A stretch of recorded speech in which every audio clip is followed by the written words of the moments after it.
दोस्तों, आज हम आपको किसान के बेटे और एक बंदरिया की शादी का वाकया सुनाने वाले हैं। किसान के बेटे की शादी बंदरिया से हो गई। आइए सुनते हैं ये पूरा वाकया। लेकिन आगे बढ़ने से पहले अगर आपने इस वीडियो को लाइक नहीं किया है तो इसे लाइक जरूर करें। दोस्तों, पुराने जमाने की बात है। एक गांव था जहां हरियाली ही हरियाली थी। लहलहाते खेत, बड़े बड़े पेड़ और मिट्टी से उठती सौंधी खुशबू वहां की पहचान थी। उसी गांव में एक किसान रहा करता था जो अपनी मेहनत और ईमानदारी के लिए जाना जाता था। उसकी उम्र ढल चुकी थी, बाल सफेद हो गए थे, बदन थोड़ा झुक गया था, लेकिन आंखों की चमक अब भी बरकरार थी। वो 3 बेटों का बाप था और उसकी पूरी जिंदगी उनके इर्द गिर्द ही घूमती थी।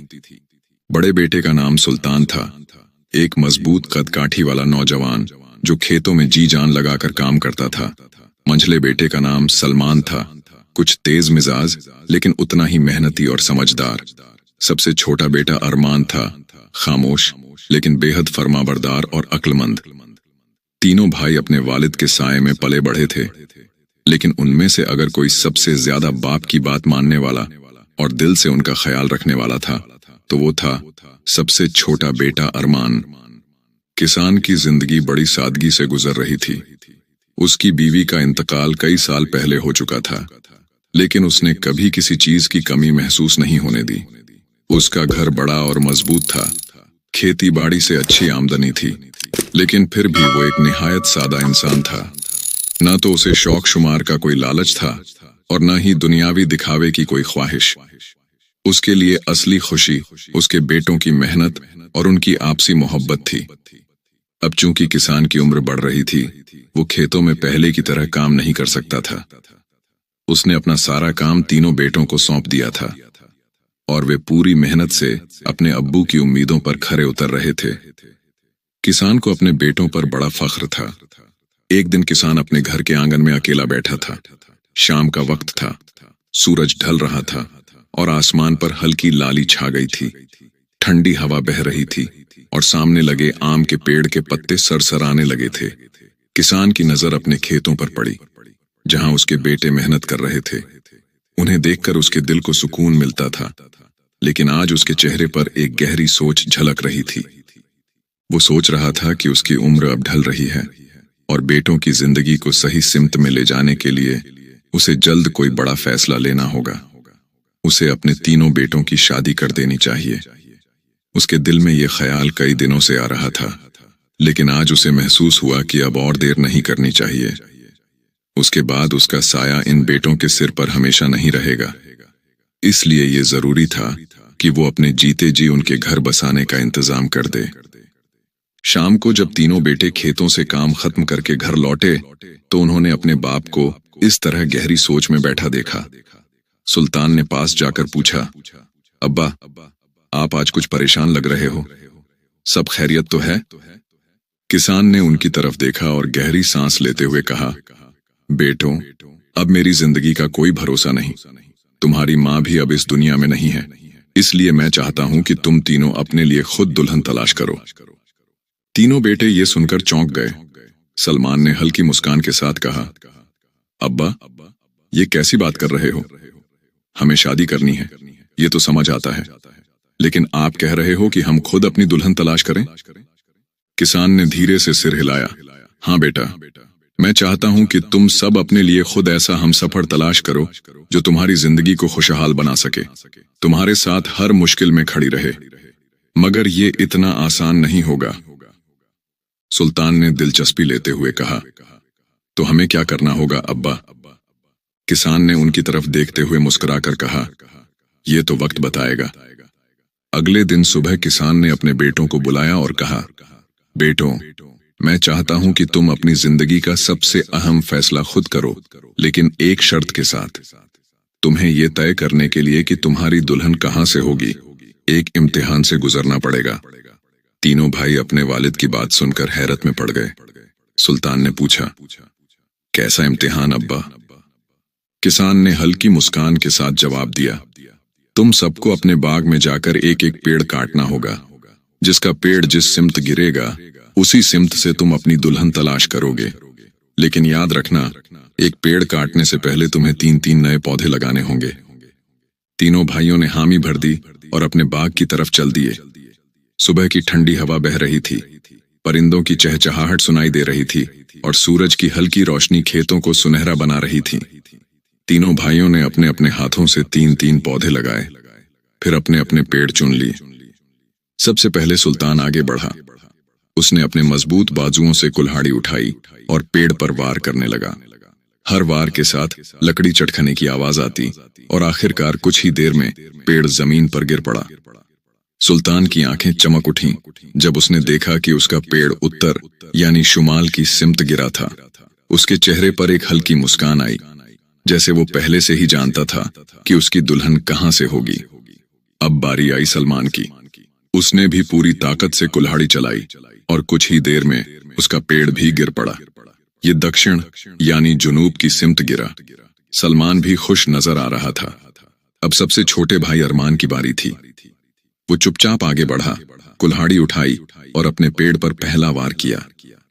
धीरे धीरे तना कमजोर पड़ने लगा और आखिरकार पेड़ एक जोरदार आवाज के साथ जमीन पर गिर गया। लेकिन ये देखकर दोनों बड़े भाई हंसने लगे, क्योंकि अरमान का पेड़ जंगल की सिमत गिरा था। सुल्तान ने हंसते हुए कहा, अब तो तुझे जंगल में जाकर अपनी दुल्हन तलाश करनी पड़ेगी। सलमान भी मजाक में बोला, भाई अब तो तेरा काम मुश्किल हो गया, जंगल में कौन सी दुल्हन मिलेगी। लेकिन अरमान ने कुछ नहीं कहा। उसने सिर्फ अपने वालिद की तरफ देखा और एक ठहराव भरी आवाज में कहा, अब्बा, आपने जो तरीका बताया है मैं उसी पर चलूंगा। जिधर पेड़ गिरा है उधर ही जाऊंगा। किसान ने अपने तीनों बेटों को प्यार से गले लगाया, उनके सिर पर हाथ फेरा और उन्हें उनकी मंजिल की तरफ रवाना कर दिया। हर बेटे के दिल में एक अलग जज्बा था, एक में खुशी, दूसरे में जज्बात और तीसरे में सवालात। सबसे बड़ा बेटा सुल्तान शुमाल की सिमत रवाना हुआ। रास्ते में चलते हुए उसके दिल में एक अजीब सी हलचल थी, लेकिन चेहरे पर इत्मीनान झलक रहा था। वो जानता था कि उसकी खाला उसी सिमत रहती थीं और उनकी बेटी सना से वो हमेशा से एक खास लगाव रखता था। शायद जिंदगी भी इसी तरफ इशारा कर रही थी। शाम ढलने को थी जब सुल्तान अपनी खाला के घर पहुंचा। घर के बाहर बड़े बड़े दरख्त लगे थे और आंगन में महकते हुए फूलों की क्यारियां थीं। जैसे ही उसने दहलीज पर कदम रखा, अंदर से उसकी खाला की मोहब्बत भरी आवाज आई, अरे सुल्तान बेटा, अचानक कैसे आना हुआ। खाला उसे अंदर ले गई। सना भी वहीं बैठी थी, लेकिन सुल्तान को देखते ही हल्का सा मुस्कुराकर अपनी नजरें झुका लीं। खाला ने उसके लिए खाना लगवाया और जब सब बैठ गए तो उन्होंने फिर से पूछा, बेटा क्या सब खैरियत है? इतने दिनों बाद तुम्हें यहाँ आने का क्या ख्याल आया? सुल्तान ने एक गहरी सांस ली और पूरी बात तफसील से बताई। कैसे उनके वालिद ने उन्हें अपना हमसफर तलाश करने का ये अनोखा तरीका बताया और कैसे उसका पेड़ शुमाल की सिमत गिरा, जिससे उसकी राह यहाँ तक आ पहुंची। सना ये सब सुनकर हैरत में पड़ गई, लेकिन उसके चेहरे पर एक हल्की लाली आ गई। उसने नजरें उठाकर अपनी माँ की तरफ देखा और खाला ने मोहब्बत से उसके सिर पर हाथ फेरते हुए कहा, बेटा अगर तुम्हारा दिल इसके लिए राजी है तो हमें भी कोई ऐतराज नहीं। सना ने शर्माते हुए हल्के से सिर हिला दिया। ये देखकर सुल्तान के चेहरे पर खुशी की लहर दौड़ गई। उसे ऐसा महसूस हुआ जैसे उसकी मंजिल पूरी हो गई हो। खाला ने प्यार से उसके सिर पर हाथ रखा और कहा, जाओ बेटे, अपने वालिद को ये खुशखबरी सुनाओ और हाँ, जब शादी की बात पक्की हो जाए तो हमें खबर देना। सुल्तान खुशी खुशी अपने घर की तरफ रवाना हो गया, लेकिन उसके दिल में अब यह भी ख्याल था कि उसके दोनों भाइयों का सफर कैसा बीत रहा होगा। मंझला बेटा सलमान जुनूब की सिमत रवाना हुआ। रास्ते भर उसके दिल में कई ख्याल उमड़ घुमड़ रहे थे। उसके कदम तेज थे, लेकिन दिल की धड़कन उससे भी तेज चल रही थी। जिस सिमत वो जा रहा था, वहां उसकी माँ की एक पुरानी सहेली रहती थी। उनकी बेटी हिना से उसकी जान पहचान बचपन से थी। जब उसकी माँ जिंदा थी, तब हिना अक्सर अपनी माँ के साथ उनके घर आया करती थी। उस वक्त दोनों में दोस्ती थी, लेकिन वक्त के साथ ये दोस्ती एक नर्म एहसास में बदल गई थी। सलमान जब उनकी दहलीज पर पहुंचा तो हिना की मां उसे देखकर हैरत में पड़ गईं। अरे सलमान बेटा, इतने दिनों बाद, सब खैरियत तो है? उन्होंने मोहब्बत से उसे अंदर बुलाया। हिना भी वहीं बैठी थी। उसे देखकर सलमान के चेहरे पर हल्की सी मुस्कान आ गई और हिना ने भी शर्माते हुए निगाहें झुका लीं। जब सब बैठ गए तो सलमान ने पूरी बात तफसील से बता दी। कैसे उसके वालिद ने यह तरीका बताया और कैसे उसका पेड़ जुनूब की सिमत गिरा, जिससे उसकी राह यहां तक आ पहुंची। हिना की मां ने यह सुनकर मुस्कुराते हुए हिना की तरफ देखा और मोहब्बत से पूछा, बेटी, क्या तुम्हें यह रिश्ता मंजूर है? हिना ने हल्के से सिर झुका दिया। उसका ये इशारा ही सलमान के लिए जैसे दुनिया भर की खुशी बन गया। हिना की मां ने सलमान के सिर पर हाथ रखा और कहा, बेटा, यह हमारा भी बेहतर होगा कि हिना तुम्हारे साथ अपना घर बसाए। जाओ, अपने वालिद को यह खुशखबरी सुनाओ।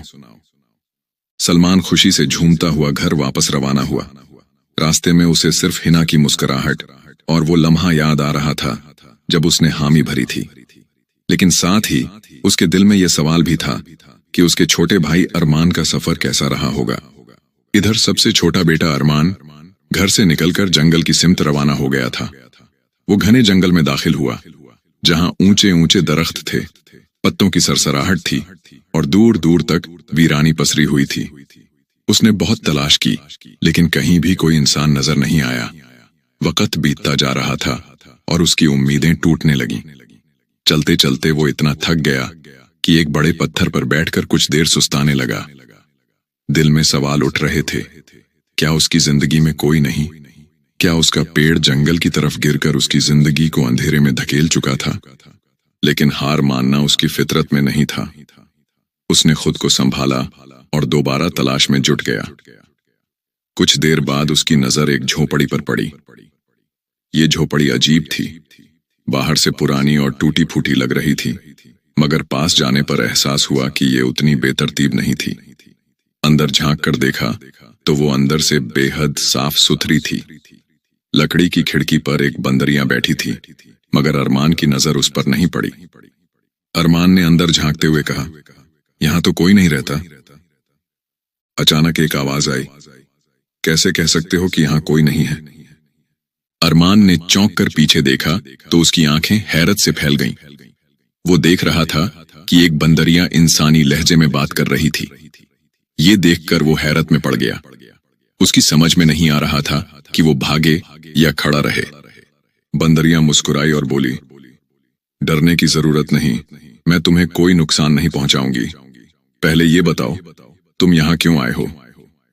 अरमान ने खुद को संभाला और उसे सब कुछ बता दिया। कैसे उसके वालिद ने यह तरीका बताया था, कैसे उसका पेड़ जंगल की सिमत गिरा और कैसे वो अपनी दुल्हन की तलाश में यहां तक आया। बंदरिया ने उसकी बात ध्यान से सुनी और फिर एक पल के लिए रुकी। फिर उसने मुस्कुराते हुए कहा, अगर ऐसा है तो तुम मुझसे शादी कर लो। अरमान के चेहरे पर हैरत के साथ साथ परेशानी भी आ गई। एक बंदरिया और इंसान की शादी कैसे मुमकिन है? ये कैसा मजाक है? बंदरिया ने हल्की हंसी हंसते हुए कहा, क्या तुम सोच सकते हो कि मैं कोई मामूली बंदरिया हूं? देखो। ये कहकर उसने एक खूबसूरत नगमा सुनाना शुरू कर दिया। उसकी आवाज जादुई सी थी, नर्म, मीठी और दिल को छू जाने वाली। उस आवाज में एक अजीब सा असर था। अरमान पूरी तरह हैरत में डूब चुका था। अरमान कुछ पल के लिए सोच में पड़ गया, लेकिन फिर उसने गहरी सांस ली और मुस्कुराकर कहा, अगर यही होना है तो मैं तुम्हें अपनी दुल्हन बनाऊंगा। ये सुनकर बंदरिया की आंखों में चमक आ गई। उसकी मुस्कान में एक अनजानी खुशी थी। अरमान ने एक बार फिर उस झोपड़ी को देखा, उस जंगल को देखा और फिर वापस घर की तरफ चल पड़ा। लेकिन इस बार उसके दिल में एक अलग एहसास था, एक ऐसा एहसास जिसे वो खुद भी ठीक से समझ नहीं पा रहा था। तीनों भाई घर वापस आ चुके थे और अपने वालिद के सामने खड़े थे। सुल्तान और सलमान ने अपनी अपनी दुल्हनों के बारे में पूरे जोश और खुशी के साथ बताया, कैसे उनकी मंगनी तय हो गई और कैसे उनकी जिंदगी में वो लड़कियां आईं जिन्हें वो पसंद करते थे। उनके वालिद ये सुनकर बेहद खुश हुए, लेकिन जब अरमान की बारी आई तो वो चुपचाप खड़ा रहा। उसके होंठ हिले, लेकिन कोई लफ्ज न निकला। उसकी खामोशी ने दोनों बड़े भाइयों का ध्यान खींचा। पहले तो उन्होंने उसे गौर से देखा, फिर अचानक ठहाका मारकर हंस पड़े। सुल्तान हंसते हुए बोला, लगता है हमारे छोटे भाई की बीवी के लंबे लंबे कान और नुकीले दांत हैं, इसीलिए इसे बताते हुए शर्म आ रही है।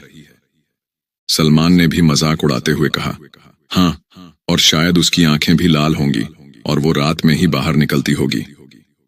दोनों भाई अपनी ही मजाक में इतना मसरूफ थे कि उन्होंने ये भी नहीं देखा कि अरमान का चेहरा संजीदा होता जा रहा था। आखिरकार जब वे हंसते हंसते चुप हुए तो अरमान ने गहरी सांस ली और हल्की मुस्कान के साथ कहा, ऐसी कोई बात नहीं है, मेरी बीवी बहुत अच्छी है। सुल्तान ने तुरंत जवाब दिया, अगर ऐसी बात है तो बताओ कौन है वो? क्या वो भी किसी रईस खानदान से ताल्लुक रखती है? सलमान भी मुस्कुराते हुए बोला, या फिर वो कोई शहजादी है जिसे तुम जंगल में तलाश करके लाए हो? अरमान ने उनकी तरफ देखा और धीमे लहजे में कहा, हाँ, ऐसा ही समझ लो, वो एक शहजादी ही है। उसका ये जवाब सुनकर दोनों भाई हैरत में पड़ गए।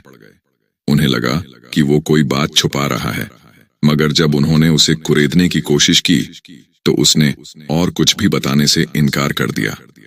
खैर, तीनों भाई अपने अपने कामों में लग गए, मगर सुल्तान और सलमान के दिल में ये सवाल अब भी घूम रहा था कि आखिर अरमान की दुल्हन कौन थी और क्यों उसने उसके बारे में खुलकर नहीं बताया। एक रोज किसान अपने घर के आंगन में बैठा गहरी सोच में डूबा हुआ था। उसने खुद से कहा, क्यों न मैं अपने तीनों बेटों की दुल्हनों का इम्तिहान लूं, देखूं कौन ज्यादा समझदार और हुनरमंद है। यही सोचकर उसने अपने तीनों बेटों को पास बुलाया।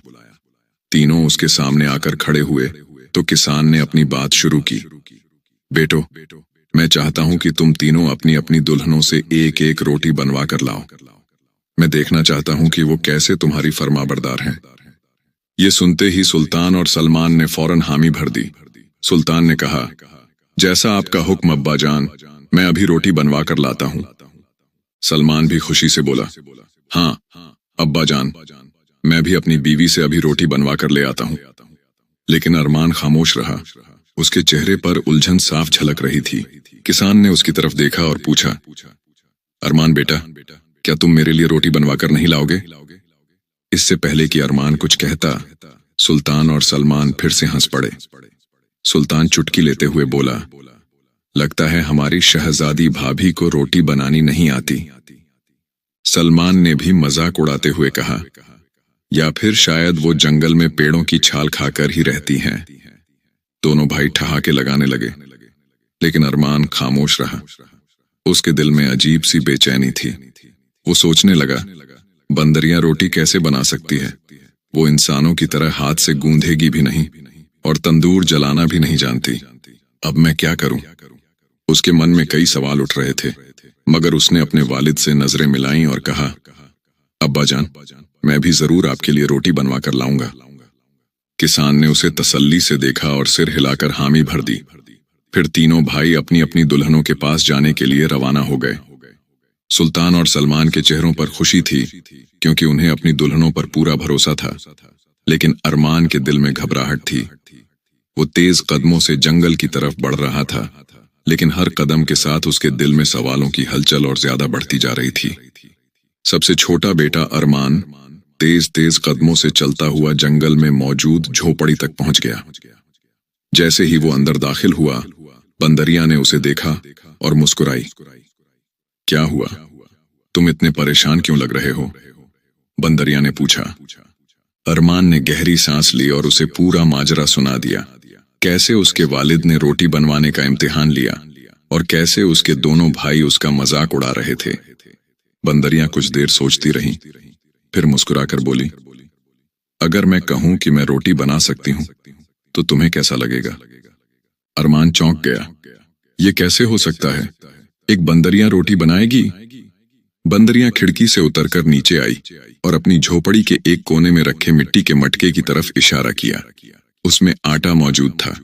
उसने बड़े सलीके से आटा गूंधा और फिर अपने हाथों से एक गोल और खूबसूरत रोटी बनाकर तवे पर डाल दी। कुछ ही देर में वो रोटी सिंक गई और बंदरिया ने उसे अरमान के हाथ में थमा दिया। अरमान की आंखें हैरत से फैली हुई थीं। उसने बंदरिया की तरफ देखा और हल्की मुस्कान के साथ कहा, तुम वाकई कमाल की हो। कुछ देर तक दोनों बातें करते रहे। फिर अरमान ने बंदरिया से विदा ली और तेजी से घर की तरफ रवाना हो गया। घर पहुंचकर तीनों भाई अपने अपने वालिद के सामने खड़े हुए और अपनी अपनी रोटी पेश करने लगे। सबसे पहले सुल्तान ने अपनी बीवी की बनाई हुई रोटी पेश की। किसान ने उसे देखा और तारीफ की। फिर सलमान की बारी आई। उसकी रोटी भी अच्छी बनी थी। किसान ने उसे भी पसंद किया। अब अरमान की बारी थी।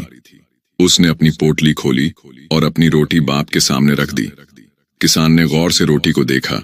वो एकदम गोल और अच्छी तरह सिकी हुई थी। उसने उसे तोड़ा और छकी। किसान मुस्कुराया और कहा, वाह अरमान, तुम्हारी बीवी तो बहुत हुनरमंद निकली। ये रोटी तो सबसे ज्यादा लजीज है। सुल्तान और सलमान ये सुनकर चौंक गए।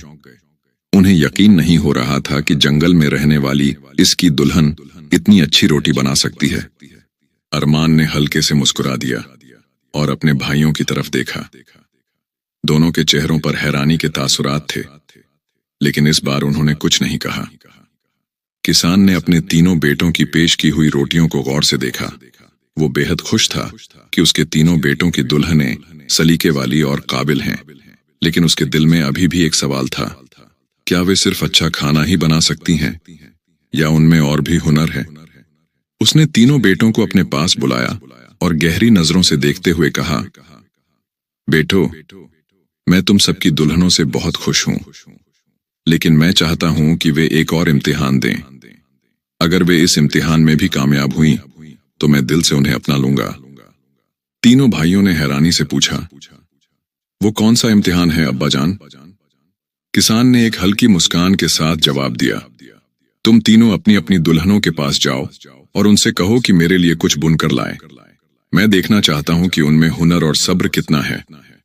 सुल्तान और सलमान ये सुनकर मुस्कुराए। दोनों बड़े भाइयों को पूरा यकीन था कि उनकी दुल्हनें ये काम आसानी से कर लेंगी। सुल्तान बोला, अब्बा जान, मेरी सना बहुत हुनरमंद है। वो बहुत ही अच्छी कढ़ाई बुनाई कर सकती है। मैं अभी जाता हूं। सलमान ने भी खुशी से कहा, हिना तो छोटी उम्र से ही ये सब करती आई है। आप देखिएगा, वो ऐसी चीज बुनेगी कि आप दंग रह जाएंगे। लेकिन जब किसान ने अरमान की तरफ देखा तो वो खामोश खड़ा रहा। उसके चेहरे पर उलझन साफ झलक रही थी। बड़े भाइयों ने फिर मौका देखकर उसका मजाक उड़ाना शुरू कर दिया। सुल्तान हंसते हुए बोला, लगता है अरमान सोच रहा है कि क्या जंगल में कोई चरखा भी होता है। सलमान भी हंस पड़ा, या फिर उसकी दुल्हन पेड़ों की टहनियों से सूत निकालकर उसे बुनने वाली है। दोनों भाइयों की हंसी जारी थी, लेकिन अरमान ने कोई जवाब नहीं दिया। उसके दिल में परेशानी बढ़ने लगी। बंदरियां कैसे कुछ बुन सकती है? वो न इंसान है और न ही उसके पास कोई सिलाई बुनाई के सामान होगा। वो मन ही मन सोचने लगा, लेकिन उसने अपने बाप से कहा, अब्बा जान, मैं भी आपके लिए कुछ बुनवा कर लाऊंगा। किसान ने उसका हौसला बढ़ाते हुए कहा, बिल्कुल बेटा, जाओ और अपनी दुल्हन से कहो कि वो अपना हुनर दिखाए। इसके बाद तीनों भाई अपने अपने रास्ते रवाना हो गए। सुल्तान अपनी खाला के घर की तरफ बढ़ा, सलमान अपनी माँ की सहेली के घर, और अरमान फिर से जंगल के उसी रास्ते पर चल पड़ा जहां उसकी अनोखी दुल्हन या बंदरिया दुल्हन रहती थी। सुल्तान और सलमान बड़ी खुशी से अपनी दुल्हनों के घर पहुंचे और अपने बाप की फरमाइश बताई। उनकी दुल्हनों ने तुरंत कपड़ा बुनना शुरू कर दिया। सना ने एक सफेद रंग की महीन चादर बुनी जिसमें हल्की कढ़ाई की गई थी, और हिना ने एक गहरा नीला कपड़ा बुना जिसमें महीन बेल बूटे बनाए गए थे। दोनों भाई अपनी अपनी दुल्हनों की कारीगरी देखकर खुश हुए और फौरन अपने घर की तरफ रवाना हो गए। इधर अरमान तेज तेज कदमों से जंगल की सिमत बढ़ा जा रहा था। उसकी पेशानी पर पसीने की बूंदें छलक रही थीं और दिल में अजीब सी घबराहट थी। बंदरियां आखिर कैसे कपड़ा बुन सकती है? ये सवाल बार बार उसके जहन में आ रहा था, लेकिन उसे यकीन था कि जैसे पिछली बार बंदरिया ने कमाल दिखाया था, इस बार भी कोई न कोई हल निकाल ही लेगी। जब वो झोपड़ी पहुंचा तो बंदरियां उसे देखते ही समझ गई कि वो किसी परेशानी में है। उसने फौरन पूछा, क्या हुआ अरमान, तुम इतने परेशान क्यों हो? अरमान ने एक ठंडी आह भरी और पूरी दास्तान सुना दी। बंदरिया ने उसकी बात गौर से सुनी और फिर मुस्कुराकर कहा, तुम्हें घबराने की कोई जरूरत नहीं है, मैं ये काम कर सकती हूँ। इसके बाद उसने एक रेशमी धागे का गट्ठर उठाया और अपने नर्म हाथों से बुनाई शुरू कर दी।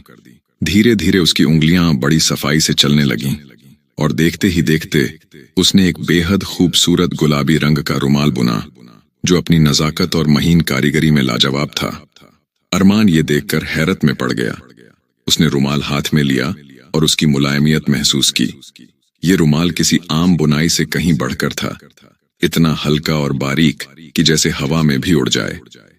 उसकी आंखों में खुशी की चमक आ गई और उसने बंदरिया का शुक्रिया अदा किया।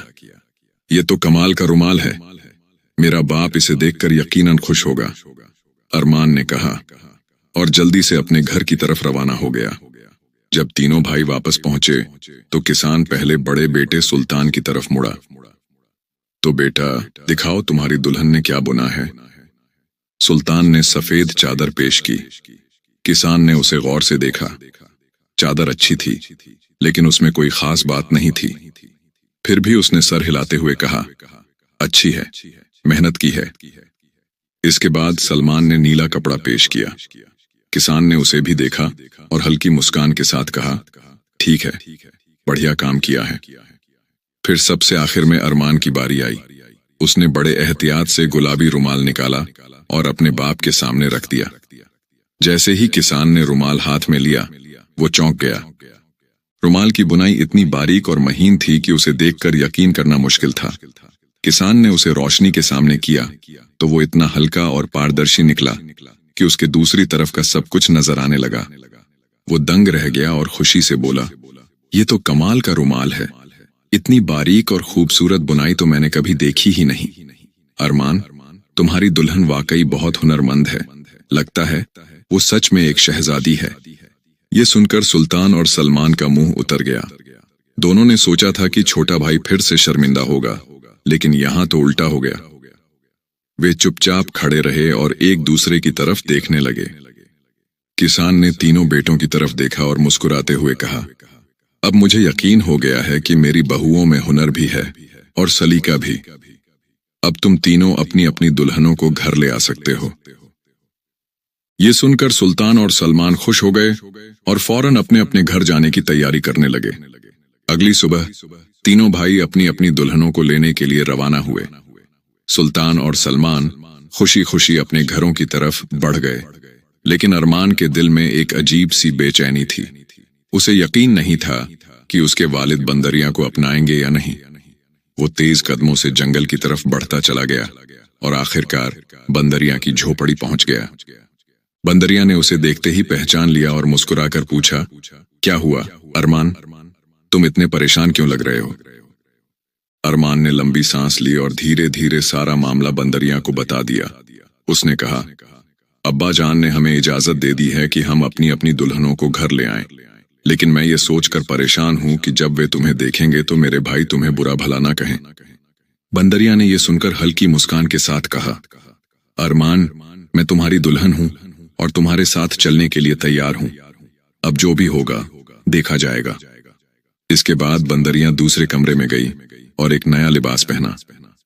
ये लिबास उस पर बहुत अच्छा लग रहा था।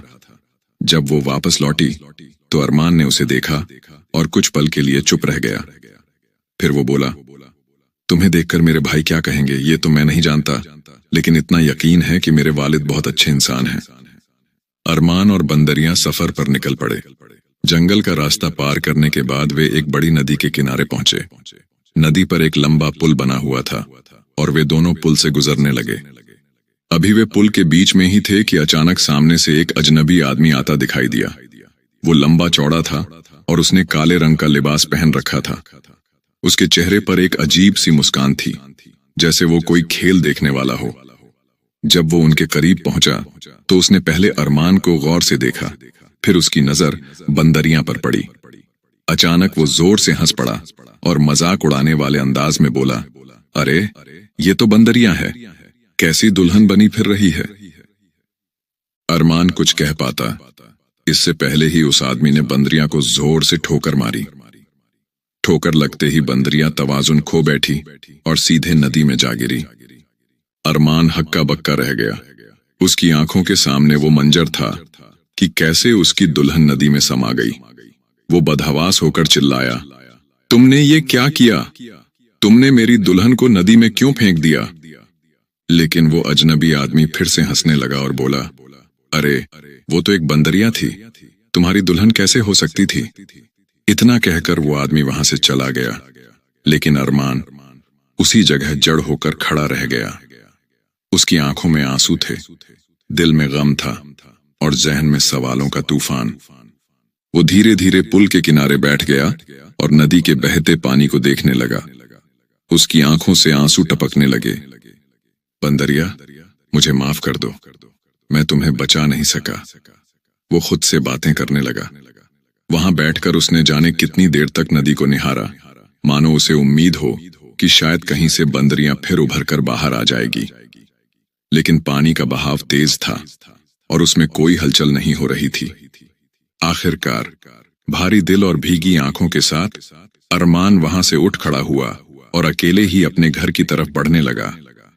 लेकिन जैसे ही उसने पुल पार किया और नदी के दूसरे किनारे पर नजर डाली, तो जो देखा उसे देखकर वो वहीं ठिठक गया।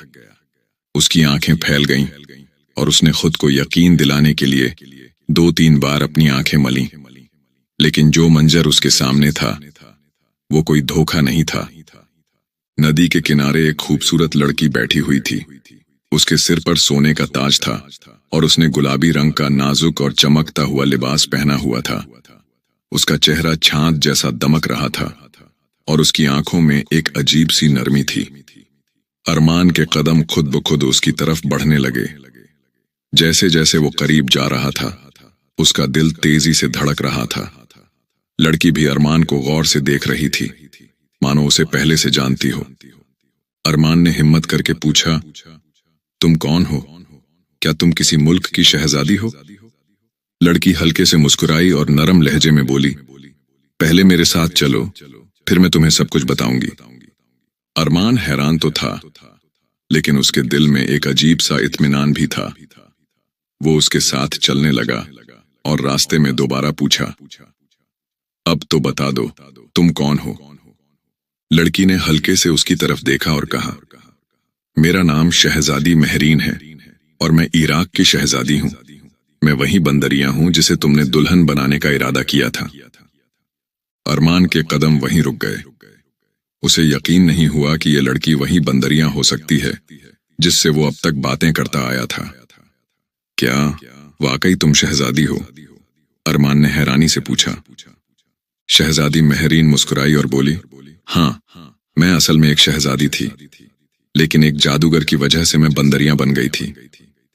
अरमान की आंखें और ज्यादा फैल गईं। जादूगर? कैसे? महरीन ने समझाया, उस जादू का असर तब तक खत्म नहीं हो सकता था जब तक कोई अपनी मर्जी से मुझे नदी में न गिरा दे। लेकिन मैं किसी से ये काम खुद नहीं करवा सकती थी। जैसे ही उस आदमी ने मुझे ठोकर मारकर नदी में गिराया, वैसे ही जादू टूट गया और मैं अपनी असली हालत में आ गई। अरमान अब भी सदमे में था। उसने सोचा कि जिसे वो हमेशा एक मामूली बंदरिया समझता रहा, वो असल में एक हकीकी शहजादी थी। महरीन ने मुस्कुराकर कहा, अब हम तुम्हारे घर चलते हैं। तुम्हारे वालिद तुम्हारी राह देख रहे होंगे। मुझे भी उनसे मिलना है, उसके बाद हम शादी करेंगे। अरमान कुछ देर तक बस उसे देखता रहा। वो समझ नहीं पा रहा था कि ये सब एक हकीकत है या फिर कोई ख्वाब। लेकिन जब महरीन ने उसकी तरफ मुस्कुराकर देखा, तो उसे यकीन हो गया कि ये सब सच्चाई है। अरमान और महरीन दोनों खुशी खुशी घर की तरफ बढ़ गए। अरमान जैसे ही शहजादी महरीन के साथ घर पहुंचा, तो उसने देखा कि उसके दोनों बड़े भाई पहले से ही अपनी अपनी दुल्हनों के साथ मौजूद थे। उनका बाप भी वहीं बैठा उनका इंतजार कर रहा था। जैसे ही बड़े भाइयों की नजर अरमान और शहजादी महरीन पर पड़ी, उनकी आंखें हैरत से फैल गईं। अब तक वे यही समझते थे कि अरमान उनसे झूठ बोलता आ रहा था और उसकी कोई दुल्हन नहीं थी। लेकिन जब उन्होंने अपनी आंखों से उस हकीकत को देख लिया तो ऐसा लगा जैसे उनके पैरों तले जमीन खिसक गई। अरमान ने कहा, अब्बा जान, ये है मेरी दुल्हन शहजादी महरीन। बूढ़े किसान ने गौर से शहजादी महरीन को देखा, फिर मुस्कुराते हुए बोला, बेटा, तुमने सही कहा था, तुम्हारी बीवी वाकई एक शहजादी है, लेकिन मुझे ये बताओ कि तुम्हें ये शहजादी कैसे मिली? अरमान ने गहरी सांस ली और कहा, अब्बा जान, आपने हमेशा सिखाया है कि कभी झूठ मत बोलो, इसीलिए मैं आपसे झूठ नहीं बोल सकता। ये शहजादी मुझे जंगल में मिली, जिधर मेरे पेड़ का रुख गिरा था। बूढ़े किसान ने यह सुनकर इत्मीनान से सिर हिलाया और कहा, बेटा, मुझे खुशी है कि मेरी तरबियत बेकार नहीं गई, सच और सच्चाई पर चलने का ही इनाम मिला है। सुल्तान और सलमान ये सब देख रहे थे, लेकिन उनकी आंखों में पछतावे की हल्की सी झलक थी। वे सोच रहे थे, काश हमारे पेड़ भी जंगल की तरफ गिरे होते तो हमें भी शहजादियां मिलती। लेकिन अब ये सिर्फ एक हसरत बनकर रह गई थी। इसके बाद तीनों भाइयों की शादियां उन लड़कियों से हो गईं जो उनकी जिंदगी में आई थीं। घर में खुशी का माहौल था। सुल्तान और सलमान ने भी अपने छोटे भाई अरमान और शहजादी महरीन को शादी की मुबारकबाद दी। बूढ़े किसान को यह देखकर सुकून मिला कि उसके तीनों बेटे अपनी अपनी जिंदगी में खुश थे। अरमान और शहजादी महरीन की जिंदगी भी एक नई राह पर चल पड़ी और जल्द ही वो शहजादी महरीन की सल्तनत में घूमने गए। दोस्तों, सच्चाई और ईमानदारी का रास्ता हमेशा अच्छा फल देता है। दोस्तों, वैसे तो इस तरह की कहानियों की कोई हकीकत नहीं होती है, यानी ऐसा सच में नहीं हुआ होता है, लेकिन सबक सुनाने के लिए इस तरह की कहानी बताई जाती है, जैसा कि हमें पता चला कि सच्चाई और ईमानदारी का रास्ता और बड़ों का कहना मानना हमेशा अच्छा फल देता है।